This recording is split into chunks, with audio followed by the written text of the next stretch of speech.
Now, a man more interested in how the song comes about than what it actually becomes. The man behind Borea recently voted Best Irish Dance Act by hot press critics and readers alike. David Bickley came into No Disco last week to give us an insight into his own particular worldview, and what a lot he had to say. Whenever I want to kind of get a critique on Irish music or Celtic music, I kind of imagine the king, the high kings of old sitting in their duns, being entertained by some band, like the Afro-Celt sound system. I imagine them playing to the king, and I imagine the king going, right, off for their heads, next, because, it's got to have balls, really, and I think Celtic music should essentially be tribal, and it should have that tribal vibe, running through it. So that's my personal opinion. Hey, what do I know? I'm only an Englishman living in Ireland.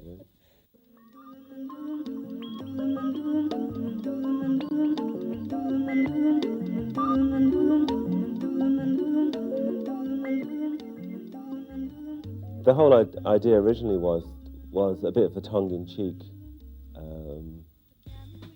piss take of traditional music, in a sense. Putting the thump back into it, putting the drums back into it.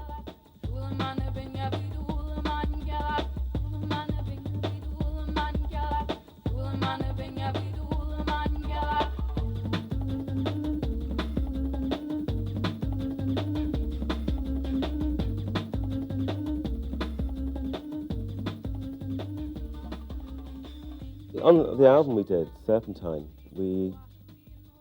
I just took, I got loads of traditional tunes that I liked the sound of, ones that had a kind of mysterious and dark vibe running through them. And I got them from all kinds of different sources. And I sampled them up, used them to construct the song, took away the original samples, and then redid the vocals in a totally different way. So those were all inspired by other tracks. But yeah, the inspiration can come from anywhere. I think you just set up a series of elements which will trigger off an experimental journey, and it just goes off. It doesn't really matter what's the initial starting point. It's the process that's important, not necessarily the starting or the end point.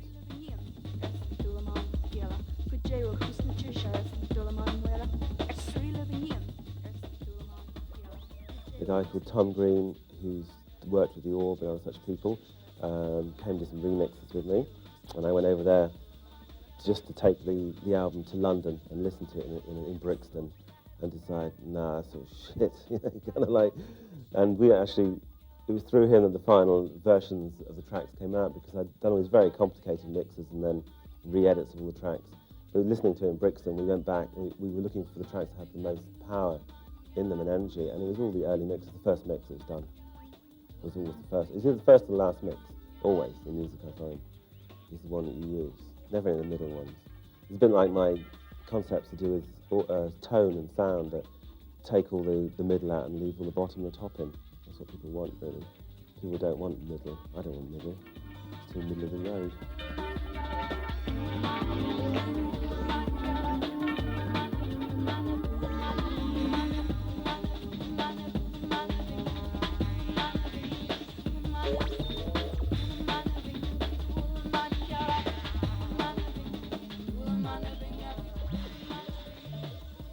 So I was very lucky with Stark Records, who are essentially a traditional label. The man behind it, Alan Compton, who very sadly died last year, about 3 weeks after launching our album. He was a great man. He just had a vision, and he saw stuff he liked, and he put money behind it, and we were able to do exactly what we wanted to do with no changes from whatsoever. Never once did he come down and say, I don't like that, or I like that. He just came down and said, yeah, cool. And we just got on with it and put it out, and I think that's a marvellous attitude to have. And I've never come across it since, and I doubt I ever will again, unless I release stuff myself. Form my own company and just manufacture records and put them out.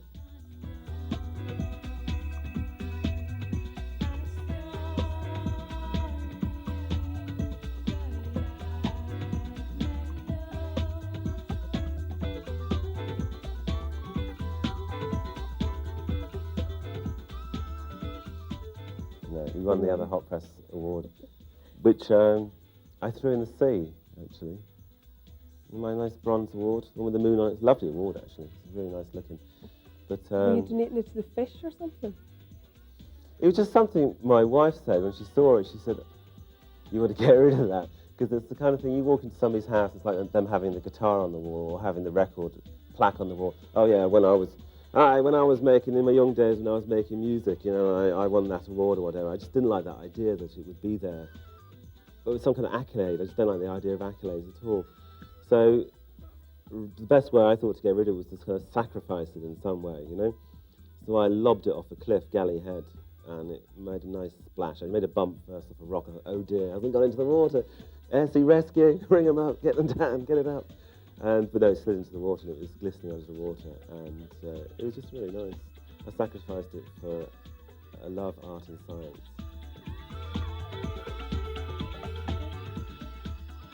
But it wasn't the concept. I'm still grateful, very grateful to the critics who gave it to us. And I'm not dissing that at all. I'm just kind of sorting it out in my own head.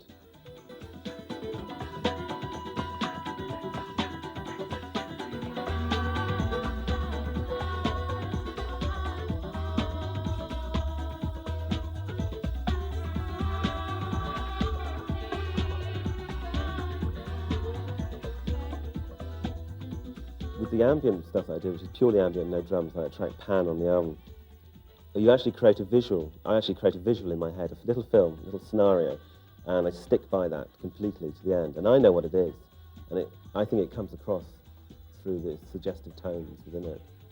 Because, like, music works because it's evocative, right? And it's evocative in a very primal way.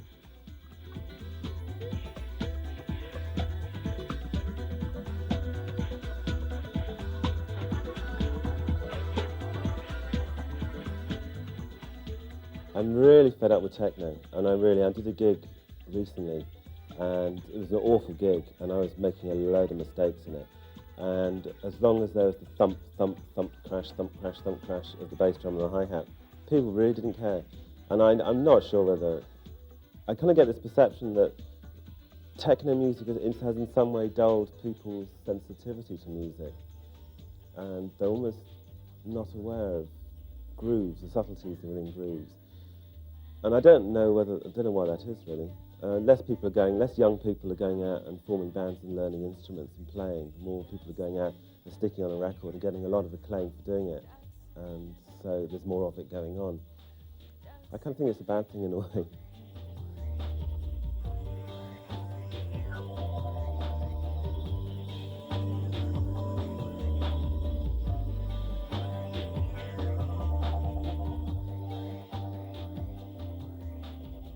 It's a bit like building an inverted pyramid. You put one block at the bottom and all the rest just connects upwards and gets more expanded, you know, as you get towards the top. And then you just layer stuff, really, and then take stuff away. And that's the most difficult thing. And it's something that I've learned from working with DJs, is stripping things down, you know, building by taking away, really.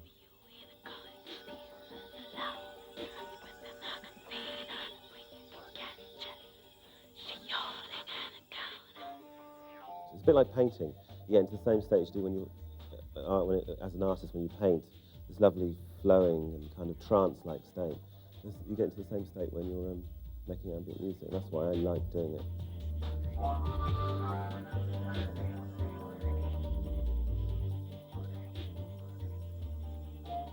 But what I love about music, as opposed to painting, which I also love, is the fact that it's so ephemeral. You know, you turn it off and it's gone. Where is it? It doesn't exist really. It's only there while it's being generated by whatever's generating it. And when it stops generating it, it doesn't exist anymore. Whereas a painting is there all the time, even when you're not in the room.